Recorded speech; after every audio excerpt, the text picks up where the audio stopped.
شروع اللہ کے نام سے جو بڑا مہربان اور نہایت رحم کرنے والا ہے۔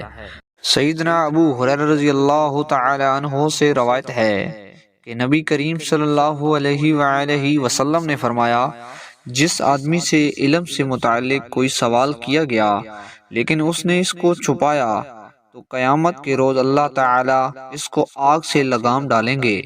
سیدنا ابو ذر رضی اللہ تعالی عنہ بیان کرتے ہیں کہ نبی کریم صلی اللہ علیہ وآلہ وسلم نے فرمایا، اب تم ایسے زمانے میں ہو کہ جس میں علماء زیادہ ہیں اور خطباء کم ہیں۔ ایسے میں جس نے اپنے علم کے 10ویں حصے پر بھی عمل نہ کیا تو وہ ہلاک ہو جائے گا، لیکن ان قریب لوگوں پر ایسا زمانہ بھی آئے گا کہ جس میں علماء کم ہوں گے اور خطباء زیادہ ہوں گے۔